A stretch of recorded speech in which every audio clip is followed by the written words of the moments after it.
යසෝදරා උත්තමාවියගේ නිකලෙස් ගී ජීවිතේ, පවිත්‍ර ජීවිතේ, මෙච්චර අනුභව සම්පන්න ජීවිතේ හැම ගෙදරකම වඳින්න ඕන කියන පණිවිඩේ සමාජයට ගියේ නෑ. හැම යම් ගෙදරක ස්ත්‍රියක් සිටිනවා නම් යසෝදරාවට වැඳිය යුතුයි. සසරක කර්ම ගෙවෙනවා. සසරක කර්ම ගෙවෙනවා. බුදුරජාණන් වහන්සේ සරණ ගියා නම් ඒ ලෝතුරා සම්මා සම්බුදුරජාණන් වහන්සේගේ සම්බුද්ධත්වයේ ඉක්මන් කරපු යසෝදරාවට බුදුරජාණන් වහන්සේ ගැන තියෙන බුදු සරණින් අපි වැඳිය යුතුයි. ගරු කළ යුතුයි. සියලු පිරිමින් යසෝදරාවට වැඳිය යුතුයි. පහනක් තැබිය යුතුයි. පැන් ටිකක් තැබිය යුතුයි. යසෝදරාව ඉස්සරහ තියෙන පැන් ටිකක් පිරිත් පැන්. එච්චර පතිවෘතාව, එච්චර බඹසර වෙනුවෙන් යසෝදරාට ජීවිතේ පිදිය යුතුයි. ගොඩාක් ස්ත්‍රීන්ට තියෙනවානේ කලු කුමාර දෝෂය, තනිකන් දෝෂය. එහෙම වුණාම තමයි ස්ත්‍රීන්ට දරුවෝ නැති වෙන්නේ. ඇඟ බර ගතිය එන්නේ. ගොඩාක් කාන්තාවගේ ශරීරවලින් අමනුෂ්‍ය කාමසේවනය ලබනවා. ඒකට තමයි තනිකන් දෝෂ කියන්නේ. එක ගෑනු ළමයෙකුට එහෙම වෙලා එයාට මේක නතර කරගන්න බෑ. එයාට දැනෙනවා ඇඟට කවුරු හරි එනවා කියලා. එයා මේ උදේ ජාතකයේ කියවලා යසෝදරා උත්තමාවිය සිහි කරලා දවසක් ඇඟට එද්දී යසෝදරා උත්තමාවිය සසරේ අවුරුදු 700ක් මහ බෝධිසත්වයොත් එක්ක බඹසරව එක ඇඳේ හිටපු බව සත්‍යයි. සත්‍යානුභාවයෙන් මගේ මේ ඇඟින් කාම සැපී ලබන මේ අමනුෂ්‍යයා දුරින්ම දුරු වේවා කියලා හිතනකොටම අර පත්තරයකට ගින්දරක් ඇවිලුණා වගේ එහෙම ඇවිල්ලා ඒ අමනුෂ්‍යයා පිච්චිලා ගිහිල්ලා අදට වසර ගණනාවක් වෙනවා. අදටත් අමනුෂ්‍ය උදුරු නැහැ. කොහොමද සත්‍යක්‍රියාව? පින්වතුනි, බඹසර රැක්කේ යසෝදරානේ. බඹසර රැක්කේ යසෝදරා, ඒ කෙල්ල නෙවෙයි. නමුත් ඒක සිහි කිරීම එච්චර ආනුභාවයක් නම් බඹසර රැකපු යසෝදරාව සත්‍යක්‍රියා කරනකොට සක්‍රියා කොහොමද ආසනේ ඉන්නේ? කොහොමද ඉන්නේ? ඒ නිසා සෑම මෑණියන් වහන්සේ නමක්ම යසෝදරා උත්තමාවිය තමන්ගේ ජීවිතයට පහනක් කරගත යුතුයි. සෑම ගෙදරකම සිරියා කාන්තාව සිටිය යුතුයි. යසෝදරාට වඳින අයට කරදර ඇති වෙන්නේ නැහැ. පින් තියන අය කොහෙන් හරි සංසාරේ යසෝදරා මහරහත් තෙරණිය ඈත ඉඳලා හරි දැක්ක කට්ටියක් බිහි වෙලා ඇති. ඒ නිසා වෙන්න ඇති යසෝදරා මහසෑය බිහුනේ. ඉතින් අර යසෝදරා උත්තමාවිය හරි ආනුභාව සම්පන්නයිනේ. සියලු දෙනා වැඳිය පිදිය යුතුයිනේ. යසෝදරාව අපේ ලෝකෙන් ඈත්. මම ඇවිල්ලා දැන් සෑමලුවේ පැදකුණකොට මම දැක්ක මෙහි රොත්ත ඉන්නවා. සෑමලුවේ හිස්ස තියෙනවා.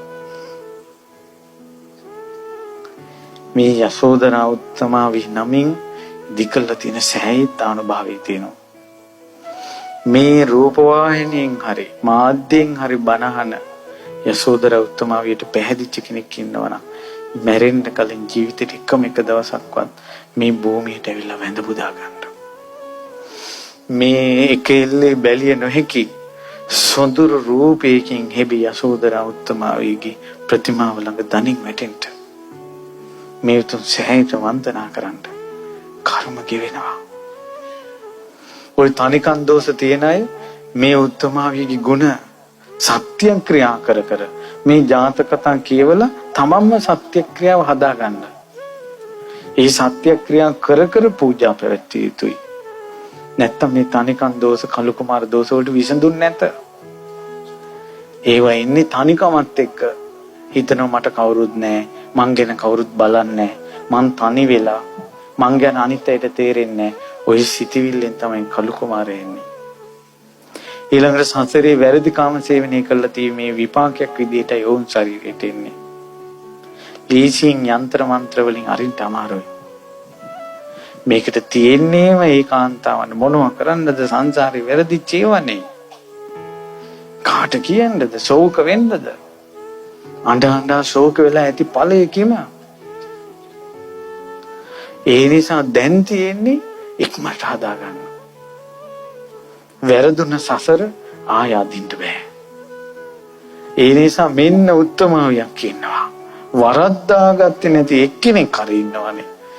දෙයනේ අසංකේය 4ක් වරද්දාගෙන නැහනේ.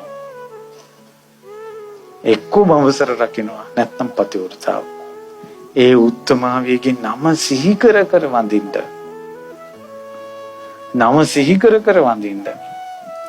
විවාහ වෙන ජෝඩු පිටින් ඇවිල්ලා ප්‍රතිඥා දෙන්න තැන නෙමෙයි යසෝදරාව.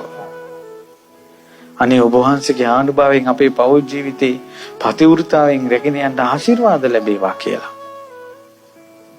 බලන්න පින් උල්පතක් තියෙද්දී පුණ්‍ය ස්කන්ධයක් පින් කරගන්න රං ආකරයක් තියෙද්දී ඒ රං ආකරේ දිහා නොබලා ඒකට පිටිපස්ස හරවගෙන හිඟා කකා ඉන්නවා ලෝකයේ මිනිස්සු. හිඟා කකා ඉන්නවා රං ආකරයකට පිටිපස්ස හරවලා. පවිත්‍ර උත්තමාවියක් සිටිද්දී කොයි ආගමේද, කොයි ජාතියේද, කොයි රටේද මෙතරම් ගුණ කිව හැකි ස්ත්‍රී රත්නයක් මහරහත් තෙරණියක් සිටින්නේ. මෙතරම් පවිත්‍ර, මෙතරම් නිකලෙස්, මෙතරම් ආනුභාව සම්පන්න මේ ගෞතම බුද්ධ ශාසනයේ මහා අභිඥා තියෙන ශ්‍රාවකයෝ 4 දෙනාගෙන් එක්කෙනෙක් මේ යසෝදරා උත්තමාවිය. ඒ නිසා මේ කතා කියනකොට ශෝක කරන්න එපා. වැරදිච්ච අය ඇති. ගොඩක් අයට වරදිනවා. ශෝක කරන්න එපා. අවසානයේ මම බණක් කියන්නම්. අවසාන බණ. ඒ තමයි ඔයාලා සරණ යන්න බුදුරජාණන් වහන්සේ. සරණ යන්න එපා නිගණ්ඨයා. ගොඩක් අය සරණ ගිහිල්ලා තියෙන නිගණ්ඨයා. කොහොමද ඒක හොයාගන්නේ? බුදුරජාණන් වහන්සේ අහනවා ගාමිනී නිගණ්ඨ කොහොමද බණ කියන්නේ? නිගණ්ඨ බණ කියන්නේ පව් කළොත් අපාය යනවා ගැලවිල්ලක් නැහැ. ඊට පස්සේ ඒ ශ්‍රාවකයෝන්ගේ අතින් පව් වෙලා තියෙනවනේ. ශ්‍රාවකයෝ හැමදාම හිතා ඉන්නවා මං අතින් සත්තු මැරුණා, හොරකම් කෙරුණා, වැරදි කාම සේවනය කෙරුණා, බොරු කියුණා, අනේ අපි දැන් අපාය යන්නේ අපිට වෙච්ච වැඩේ කික ශෝක කර කර ඉන්නවා. මැරිලා ගිහලා අපායෙම යනවා දෘෂ්ටිය නිසා. ඊට පස්සේ බුදුරජාණන් වහන්සේ වදාලා ගාමිනී බුදුරජාණන් වහන්සේගේ ශ්‍රාවකයා කරන්නේ එයාගෙන් වැරද්දක් වෙලා තියෙනවා නම් එයා කල්පනා කරනවා බුදුරජාණන් වහන්සේ වැරදි කරන්න එපා කියලා තියෙන්නේ. නමුත් මං අතින් වැරද්දක් වුණා. වැරද්දක් කොන එකට දුක් වෙවි හිටියා කියලා වැරද්ද නොකලා වෙන්නේ නැහැ. ඒ නිසා මං අද ඉඳලා හදා ගන්නවා කියලා ඒ වැරද්දෙන් එදා ඉඳලා වැළකී වාසය කරනවා. ගාමිනී එයාට මේ නිවන් මාර්ගය දිනු කරන්න පුළුවන්. දැන් බලන්න ඔයාලා සරණ ගිහිල්ලා තියෙන්නේ බුදුරජාන් වහන්සේද නිගණ්ඨයාද කියලා. නිගණ්ඨයා සරණ ගිහිල්ලා නම් වෙච්ච වැරදි හිතා පසුතැවි ඉඳී. බුදුරජාණන් වහන්සේ සරණ ගිහිල්ලා නම් වෙච්ච වැරදි හදාගෙන සතුටෙන් අලුතෙන් ජීවිතය ආරම්භ කරයි. පැහැදිලිද මං කියන එක? දැන් බලන්න Taman සරණ ගිහිල්ලා තින්නේ කවුද කියලා. සමහර කොල්ලෝ ඉන්නවා හරියට දුකසේ. බඹසර රකින්න බෑ. අපිටත් ඇවිල්ලා කියනවා බඹසර රකින්න බෑ ස්වාමී. හරි දුකෙන්. ඉතින් රකින්න බෑ නම් පන්සිල් රැකපන්.